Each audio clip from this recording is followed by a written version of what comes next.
Merinding, kisah nyata. Santri penyapu halaman pesantren. Di sebuah pesantren tua di Jawa Timur, ada seorang santri bernama Fahri. Ia bukan santri yang menonjol dalam pelajaran. Mengaji Quran biasa saja, hafalan pun sering tersendat. Tapi ada satu hal yang selalu ia lakukan tanpa diminta. Menyapu halaman pesantren setiap pagi sebelum subuh.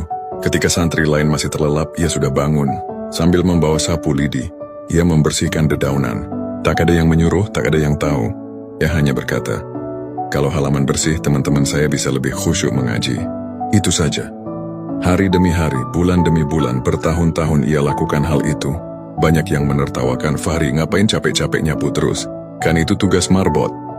Tapi Fahri hanya tersenyum, tidak membalas. Waktu berjalan. Hingga suatu ketika, pesantren itu kedatangan tamu ulama besar dari Timur Tengah. Beliau berceramah, lalu sebelum pulang beliau berkata, "Di pesantren ini ada seorang santri yang sangat Allah cintai. Aku tidak tahu siapa dia, tapi aku melihat ada cahaya dari santri yang setiap hari bangun sebelum subuh, menyapu halaman pesantren. Dimuliakan Allah di langit sebelum dimuliakan di bumi."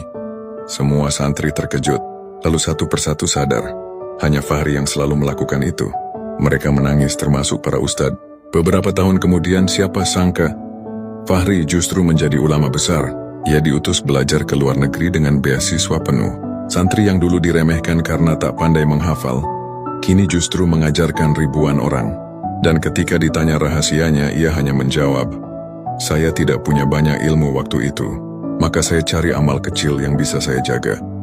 Allah yang membesarkan sisanya." Pelajaran. Kadang kita merasa tidak sehebat orang lain, tidak sekaya, tidak sepandai atau tidak sefaham. Tapi Allah tidak menilai hasil akhirnya. Allah menilai kesungguhan dan keikhlasan.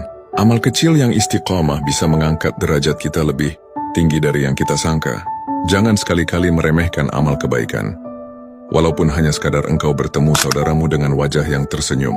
HR Muslim. Jika kisah Pak Ridwan mengajarkan tulus dalam hal kecil, maka kisah santri Fahri ini mengajarkan bahwa Allah bisa memuliakan siapa saja yang menjaga amalnya dengan istiqomah.